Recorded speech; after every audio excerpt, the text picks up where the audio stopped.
This video will cover storefront availabilities, storefronts, and how they tie together.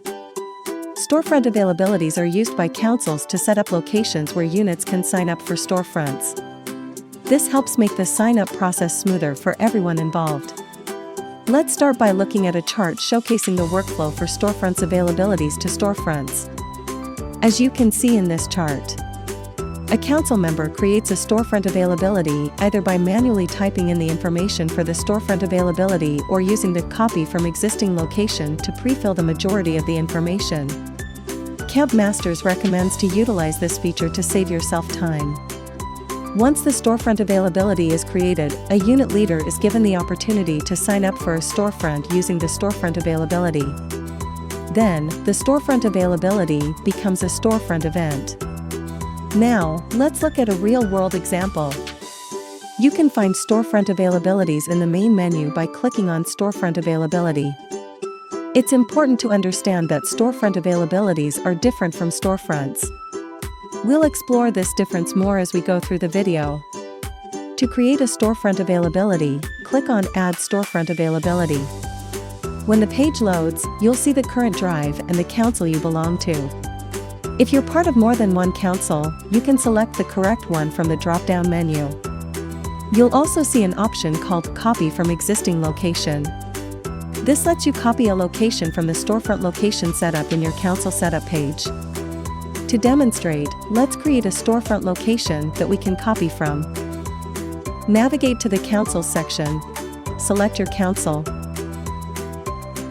and click on the Storefront Locations tab. Here, you can add a new location.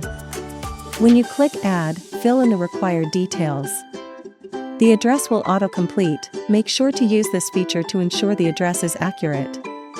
You can also add a custom note if needed. Once you're finished, click Save. Now, let's return to the Storefront Availabilities page.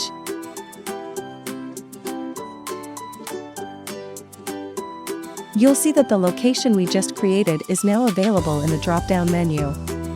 The Available for Unit Sign-Up Date field allows you to hide the storefront availability from units until a specific date. This is useful if you want to control when the availability becomes visible. Finally, select a date and click Save to create the storefront availability. Next, let's see what this looks like from a unit's perspective. Units will click on Available Storefronts to view the available storefront availabilities that have been created. Since we didn't set a specific unit sign-up date, the new storefront availability that we created is visible and available for units to sign up for. Once the unit leader clicks Sign Up, on the next page, they can add notes and choose the Scout Credit Mode for this storefront. For more details on Scout Credit Mode, we have a separate video you can watch. After making their selections, they'll click Save Changes. Now, let's see what happens after a unit signs up. The storefront availability we created earlier has now become a storefront event. Switching back to the council's perspective, click on Storefront Availability in the main menu and select the one we created. If you click on the link, it will take you to the Storefront Event dashboard. The main takeaway is that storefront availabilities become storefront events once a unit signs up for them, and that the storefront locations to copy from during the storefront availability setup are created within the council setup page.